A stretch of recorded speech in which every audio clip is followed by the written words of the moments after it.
I'd like to remind our online participants that you can ask your questions through our Slido by entering the code AGORADA 2023 on slido.com. And we have been experiencing some volume issues with regards to our audio. So in case you cannot hear me, you can wear the headphones in front of you, and the volume should be better while wearing the headphones. Okay, so I hope we still have your attention, because to close our day, we have an interesting panel to discuss territorial innovation, interregional value chains, and strategic foresight. So I'd like to turn over the floor to Lucia Huertas, who is the head of the Region of Murcia, Brussels office, and representative of the Regional Development Agency, Instituto de Fomento in Brussels. With over 20 years working in European Union affairs in Brussels, she has expertise in EU policy making processes and EU funding programs. Together with her team, Lucia monitors and gathers information on EU initiatives, developments of importance to the region of Murcia. They also support the participation and influence of the region of Murcia in the design of European policies, as well as they facilitate the participation of companies and regional entities in European projects. So they have a proactive and effective collaboration with other regions, entities, and networks around Brussels. Lucia, please, the floor is yours and your panelists. Thank you very much. Hello, everyone. And welcome to all the panelists. I feel really humble with all these people around me. Thank you, EURADA, for the task and the trust confided in me this task today. It's a hard one, being the last panel, and with these outstanding panelists, actually.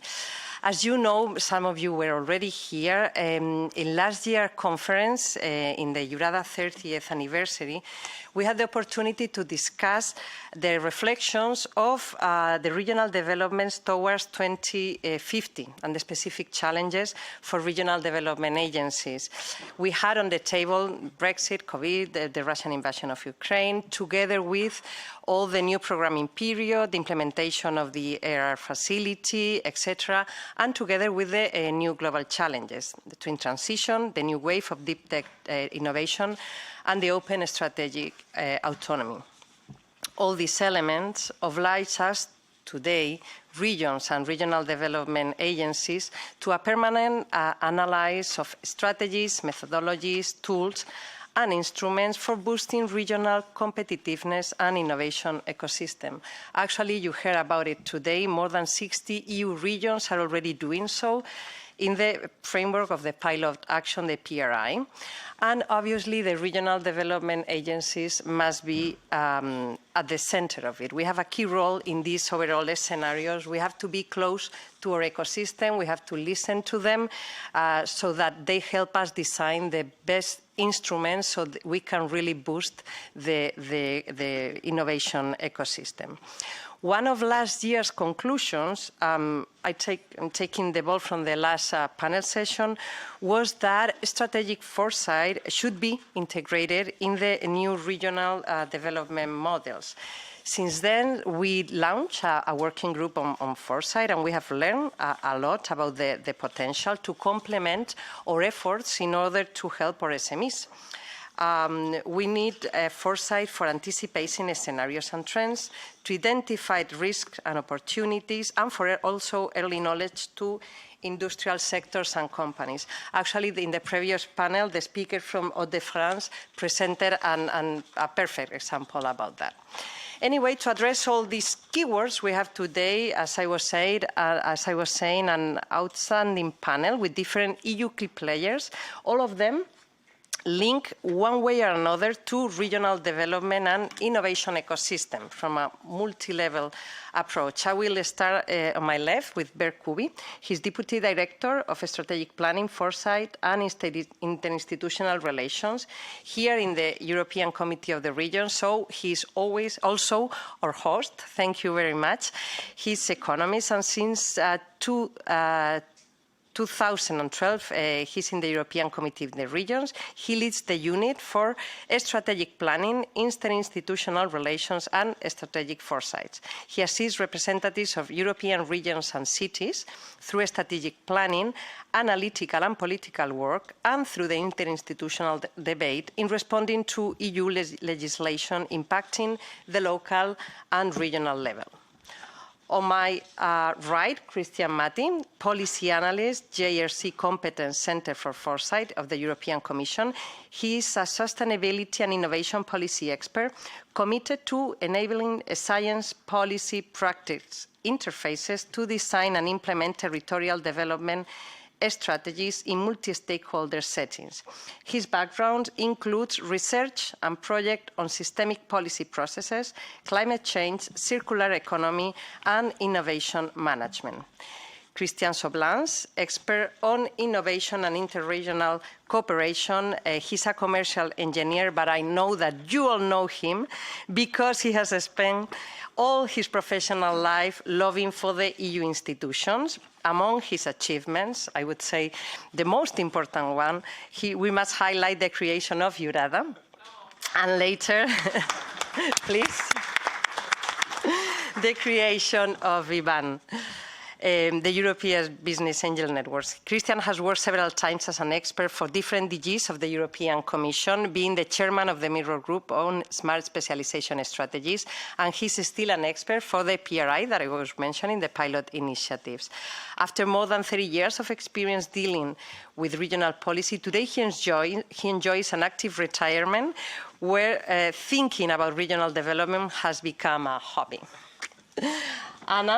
Anna Jazic, sorry for that, Deputy Director of the Department for Innovation and Business Development of the Małopolska Regional Development Agency, graduated in law. Since 2008, she has been Deputy Director of the Innovation and Business Development Department of the Regional Development Agency. She's a specialist in intellectual property law and a patent and trademark attorney.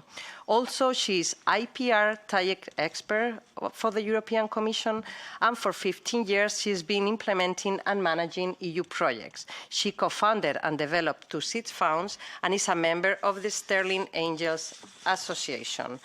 And representatives from the European Parliament, the EPRS unit on strategic foresight, Mr. Zol Pataki.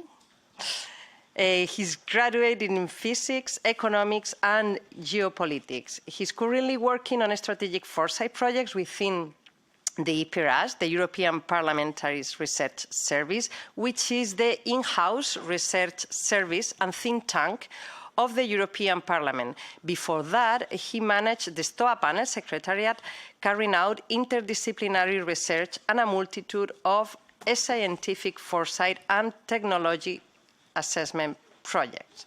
Prior to that, he worked also in the JRC for the European Commission. So, as you see, we have a very complete and impressive panel. We had a preparatory meeting on Friday, and we agreed to concentrate our discussions in 2 challenges. First of all, interregional cooperation as means to an end, the remaining challenge of implementation. And second, foresight, anticipatory governance, and co-creation processes, enabling regions to better direct policies for territorial development. So we are going to address those 2 issues in 2 different moments with 2 different questions. But first of all, I would like to open the floor for them so that they can share with us some first thoughts and observations on the basis of this context. What are the main challenges ahead? Christian, Matti, please, you have the floor. Thank you, Lucia.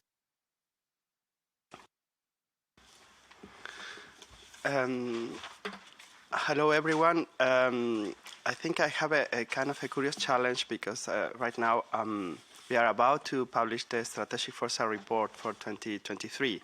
and I have the commitment to say something about regions and cities on that. So I think the biggest challenge that we can set about the role of the regions and cities is how they articulate much better the complex policy mix that they have ahead, but also the kind of the implementation challenge in terms of working with all the actors in a systemic way. And the good news about that is that there are already many things going on at a regional level, but also at European level, that I think can be very promising to go in that direction of systemic change. So that's kind of my short message to trigger the conversation. Thank you. Thank you very much. I forgot to tell you that you have maximum 3 minutes, so we can really get into the details afterwards. It was an important thing, and you just respected it, so thank you very much. Christian Soblans, please. Yeah, I think the way ahead for me, or what we have to do, is to make an hand of what I call the EU paradox. We are good at making diagnoses. We are good to make the agendas and call of tenders. We are not so good to define the result-oriented planning. We have weaknesses in the implementation. And we are very good to rebrand concept. We think something in the US and we call it a European whatever, accelerator, and so on. But if you look to the global world, we see that EU communicate, legislate, and if it doesn't exist, agendate. US innovate, China imitates, and member states hesitate. And I don't know what to do for local authorities and regional, but I leave it to you. Thank you very much. The Zol, please. Thank you very much for inviting us to this meeting. Well, before giving any advice, I would like just to introduce what we are doing. The Policy Foresight Unit in the European Parliamentary Research Service supports the European Parliament by helping foster a culture of anticipatory governance and promoting thinking and understanding of medium and long-term trends, challenges and choices. It also ensures that the Parliament is well informed and prepared for the challenges of the coming decades by generating and coordinating analytical work on the risks, vulnerabilities, capabilities, opportunities and gaps.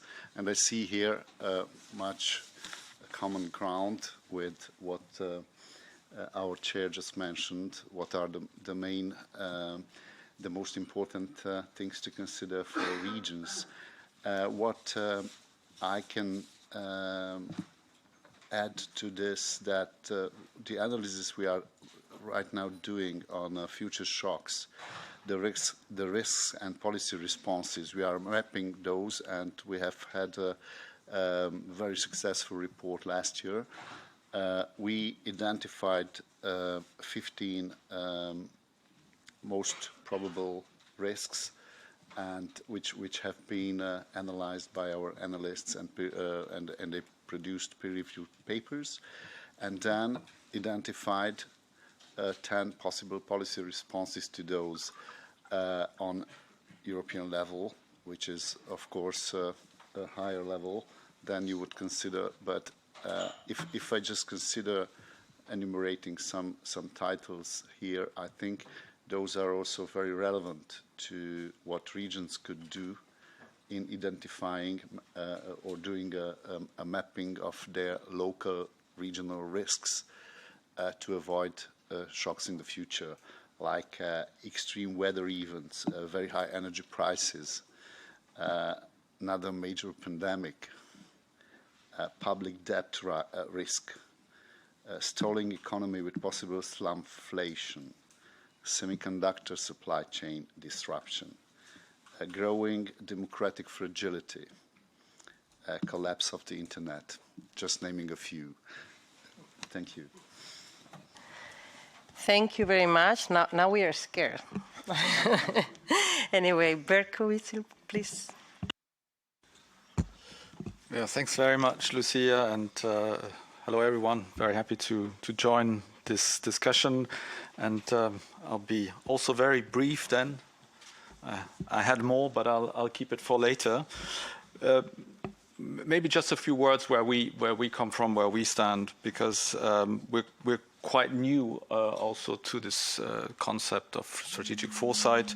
I mean, you said it. There's already quite a few experiences out there, also at regional level. But I mean, our look at it is that there's still quite few, and that's not surprising because I mean, Christian said it. I mean, to some extent, it's rebranding. I mean, regional development and strategic planning has existed for 30, 40 years. So to some extent, it's more of the same. But then there are also quite a lot of new elements and new instruments that have been blended into this new strategic foresight concept. So when we went out to look, so who is actually doing the real thing, if one can say so, there were only very few. And for us, it started in 2021. I mean, obviously, coming out of looking at the end of COVID and so many other crises, I mean, it was a good moment to embark on this new adventure. It was also the conference on the future of Europe, which also asked for legislation to be future-proof. So it was a good moment to embark on it. And in our case, it was the Conference of Presidents that took the lead. So this is our more strategic political body that deals with the political guidelines, but also with strategic foresight.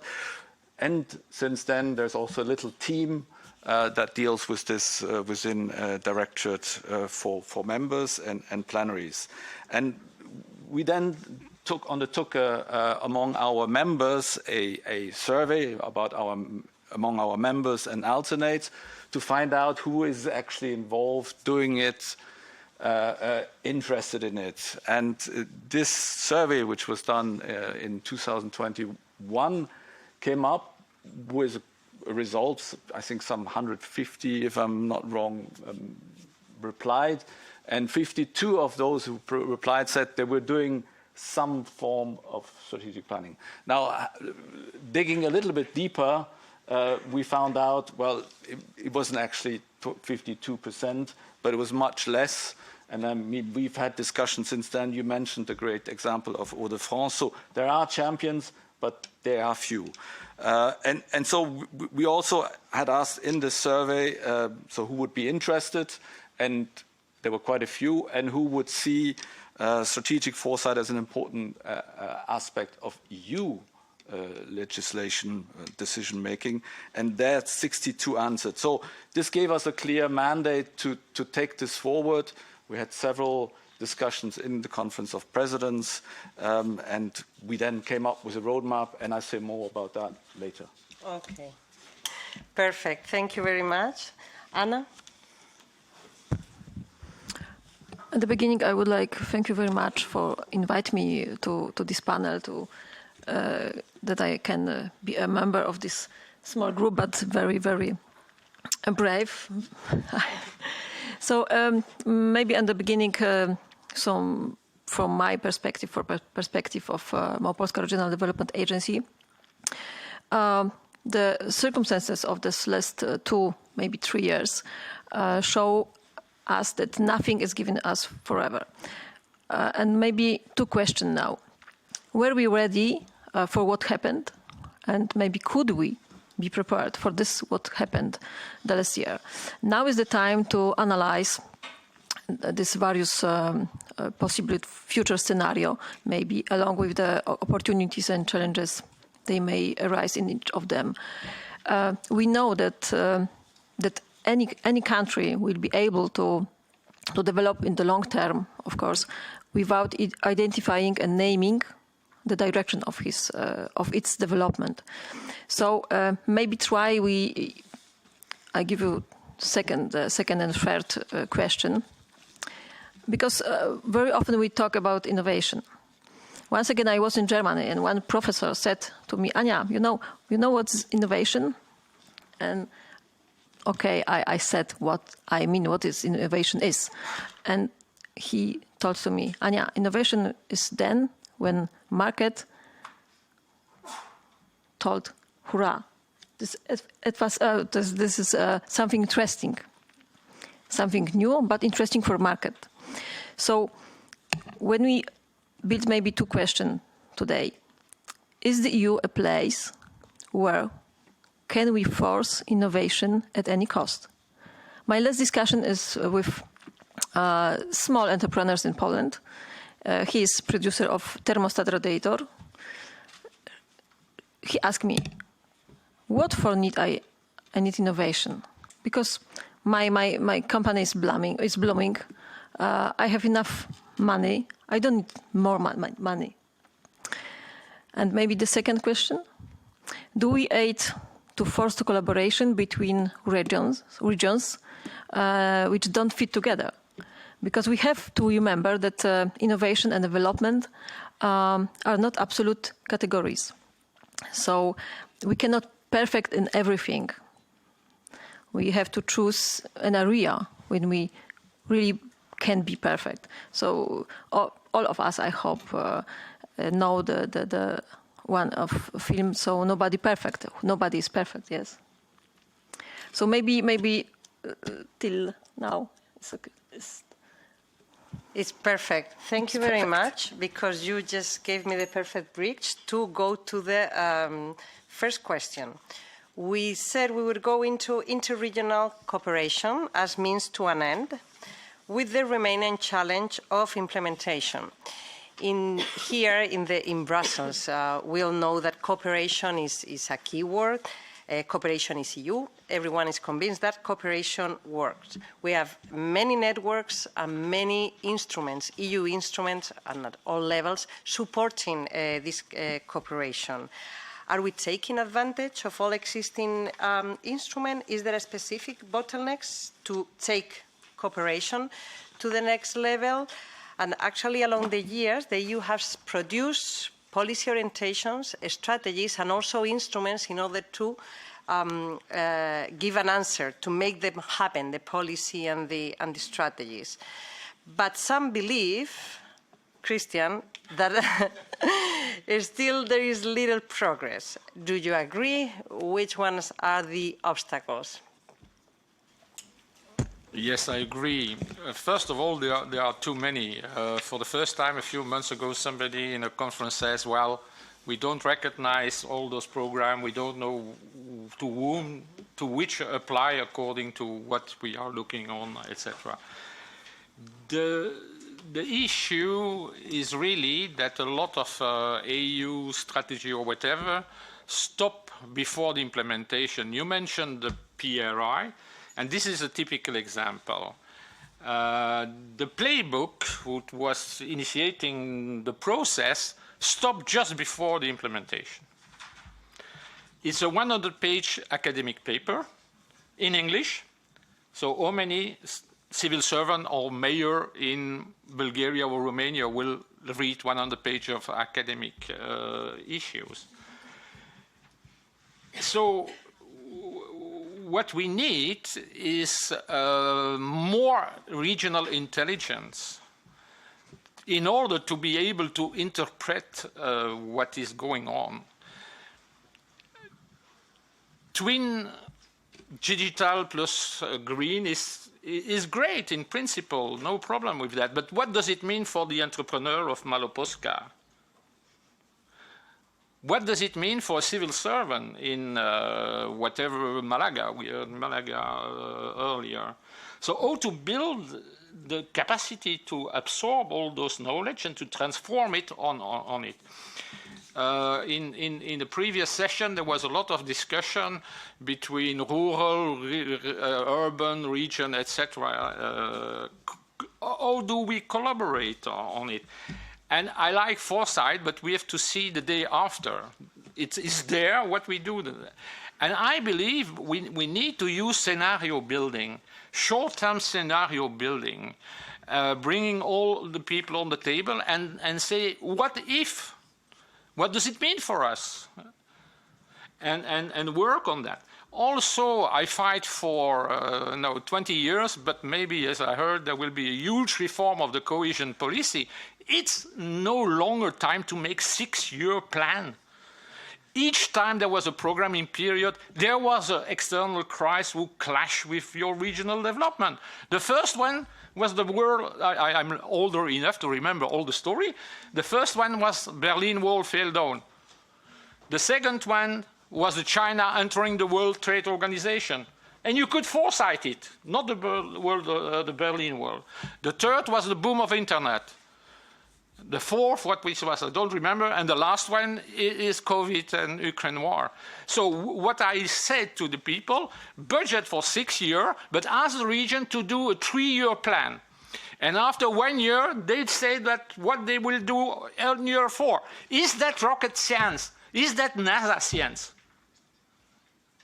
So you can do all the foresight. You can rename Horizon 2020, Lisbon Agenda. But if you have not the right tool to make the right things, forget about it. Where is the concept of logic intervention on it? We had a nice S3. I looked to S3 figures or whatever. I found that regions in Europe were create a startup without jobs. The region promised to create more startups than the jobs. I never see a company who have no job, at least the owner of it. I see in one country that a region promised to create 30,000 jobs, and another one in the same country, 9 part-time jobs. What we do with the ex-ante conditionality, etc. And last but not least, I believe we need to think in what I call reverse planning. If we want to go there, what do we need? Human and financial. And not run for the big buzzword coming from consultants. This is also a point that I have to stress. Why do we outsource our regional planning to an academic or to a consultant? We lose the grasp. So come back to that. Let's say in the next Innovation Valley, everybody will run about it. I guess 50% will say we have a bio. No, I would like to see a valley starting from Bogdan region telling I have medicine herbs in my region. And I do a bio valley about that. And I want to go to Brabant here in Belgium because GSK is there and all my herbs can help the bio drugs to be created. Otherwise, it will be bio whatever without no local reality. So I stop. Thank you. Thank you very much. Christian, you have the floor. Thank you. I think I'm going to start from a different point of view, but then I'm going to get there as well. So if we are about to think about the challenge from the challenge and the target that the European Union put as part of the Green Deal, so the first challenge is trying to understand what is the scale of that transformative change. And yes, strategic foresight and many other processes can help to understand the change in terms of the tools, the process, the information, but then we need to embrace that. And that is very much the challenge regarding changing the practice and the process about how we work. But finally, we need to act. And that means that we need to work together. And that's part of the logic of how the collaboration means. All this capacity to change is another understanding of what we understand by agency, how we not only act together, but how we enable others to act, how the interventions of today create capacity for others to act tomorrow. Okay, so there are different types of interventions that can be seen and can be drafted as part of a foresight process or a collaboration. Some of them allow us to shape what we have right now, but some of them, for example, today I listened to expositions in the cohesion for transition, and many people said that yes, it's amazing what we can do, but sometimes we just have one person for green public procurement in the region, and we need to do systemic approach. But still, that's the type of tools that you can shape.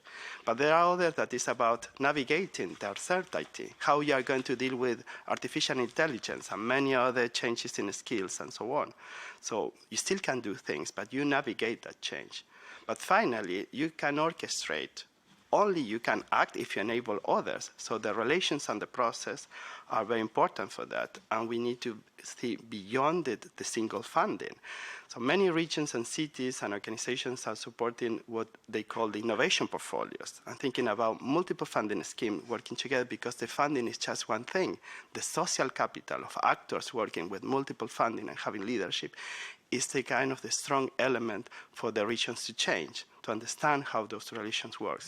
And going back to the Partnership for Regional Innovation, it didn't stop in the playbook. There is going to be a playbook too, by the way. So that is going to be very much about implementation. But right now there are working groups that are trying to work on, for example, how smart specialization and the climate adaptation strategy work together.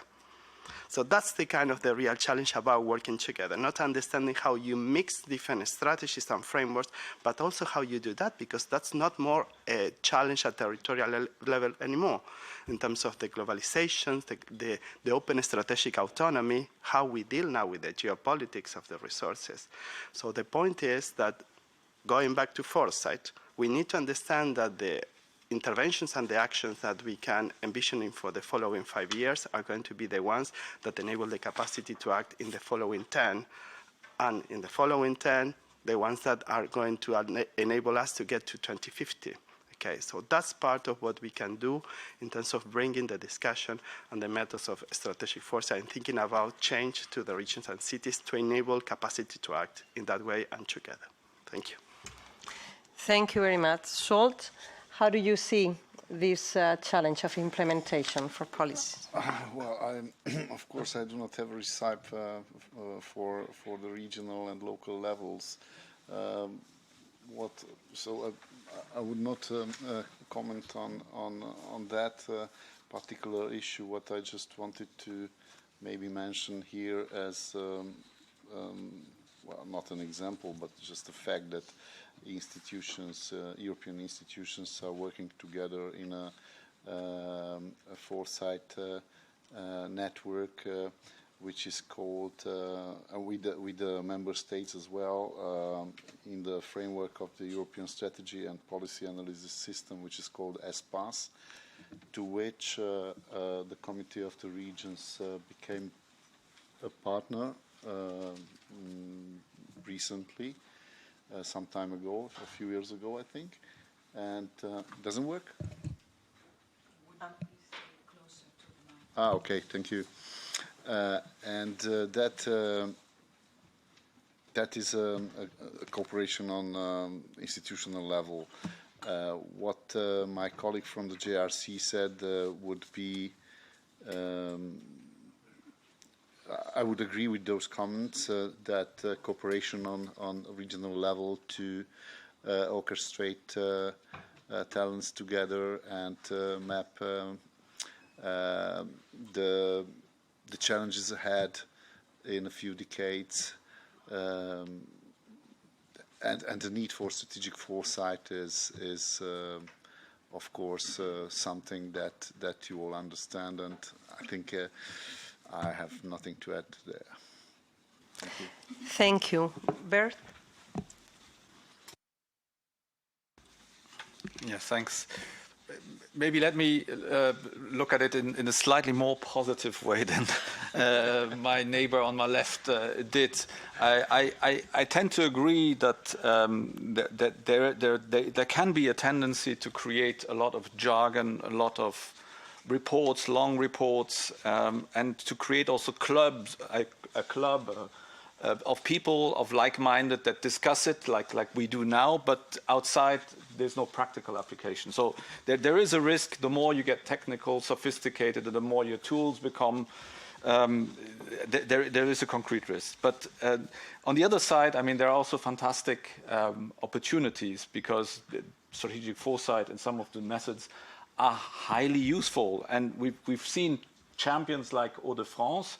So what makes Hauts-de-France stand out and succeed where others maybe have more difficulties? Well, I would say, first of all, I mean, you need to have a political will, so you need to be close to the decision makers, and you need to be close to the decision maker to offer concrete solutions.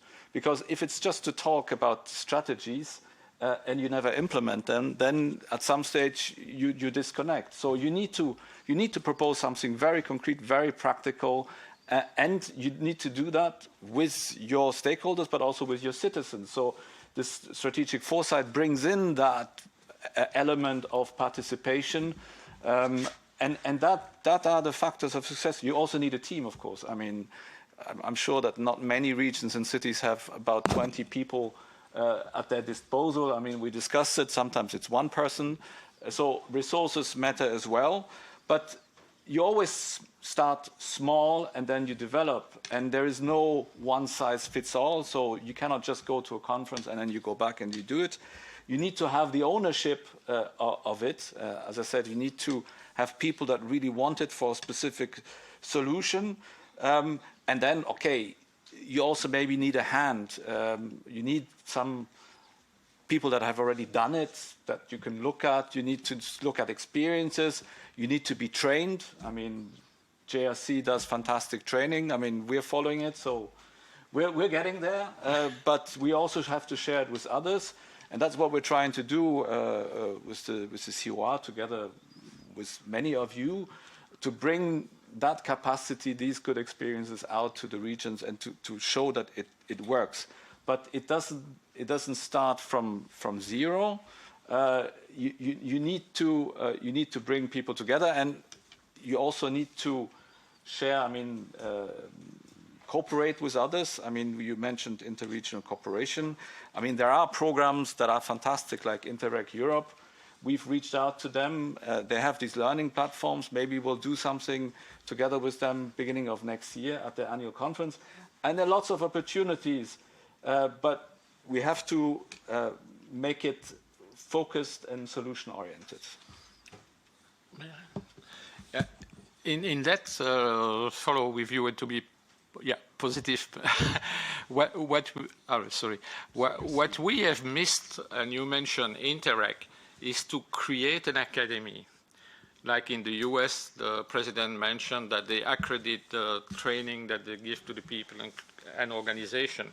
Because honestly, we are like kids. We zap from a program to another.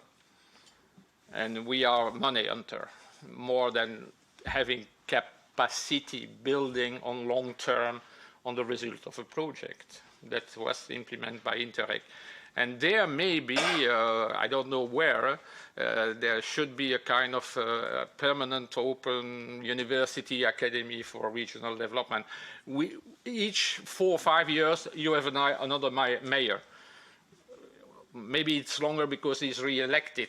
There is some mobility in agency and municipality and region. So there is not really the capture of the knowledge, and we are not sure that the knowledge is transferred. So to have a kind of academy would be a good idea. And there are money there, I'm sure. Thank you, Christian. Anna, let's go on the ground.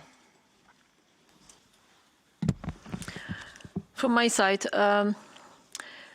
in our region, for example, we have, in our experiences from Małopolska Regional Development Agency, we have one project that was bridging project. This project take together entrepreneurs and scientists, universities. I think that this was one of the best projects in Małopolska region. Maybe in Europe, I don't know, but maybe. This project show us that the people, of course, speaks Polish, but scientists and the entrepreneurs speaks other language, other Polish. So when one person from university is coming to company, the owner show what we really need, and the person give to him the solutions. This project was interesting. My last visit in Austria, it was a phototonic conference. My colleague from Vienna said me, you know, we have the same problem. I don't know. I think before that, Germany, Austria, Belgium, probably, they don't have such problem like we in Poland. But the situation is the same. So the start point maybe is the same. So I think that we should think about the future, but together. Very often I observe that some organizations, some people maybe, they would like take everything to my region. Okay, it's normal because we live in this region, etc., etc. But when we would like something do together, we have to think together and do this together. I think so. So it's maybe very shortly. I don't know. You ask us about the bottlenecks too in this question, maybe. Yeah. The obstacles, yeah, to make policy and strategies happen, like an impactful innovation or, yeah. So maybe some bottlenecks, what we too observed in our country. The first maybe the changes and ability to accept these changes, is very hard. Disproportion in development of regions. We see this when we realize together projects, for example. And this is very important, maybe in effective communication between local authorities, science, entrepreneurs, maybe regional agency like MAR. And the second, and maybe the last, but not least, imprecise reflection of the real needs of R&D and innovation in the priorities of the innovation policy and smart specialization of the region.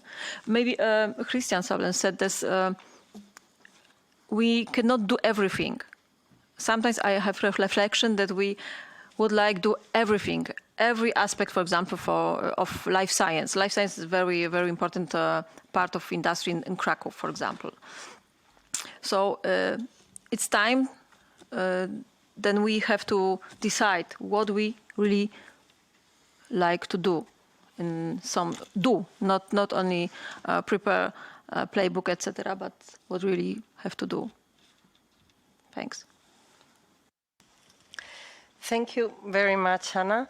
Then we can concentrate now in Foresight. Actually, I would say, and it's called at EU level, a strategic foresight, but I must say that my colleagues back home, my director and then the head of the strategic area, they don't like to call it a strategic foresight. For them, they tell me that foresight is, it implies a strategic foresight, a strategic the adjective.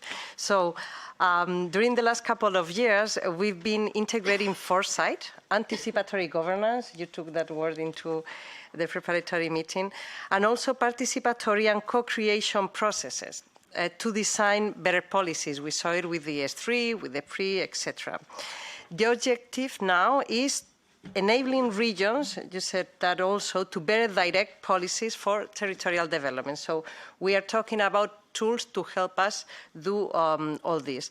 What is the specific role of regions and regional development agencies in foresight exercises? Also, again, their obstacles.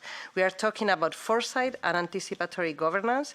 We are talking about better coordination and directionality of policies, and also with the new challenge of open strategic autonomy and the role of regions there. And I can tell you that for the Spanish presidency of the EU upcoming next semester, it will be a key issue, and not only from a defense of economy point of view, but it will be transversal. So where is the role of the regions there too? Christian. Thank you, Lucia. I want to take the challenge about what does it mean in practice for implementation to think about anticipatory governance and implementation, and how we can unpack the concept of co-creation, because it can be used for several situations, but also it's very much connected to this idea about inclusiveness, but that's not enough.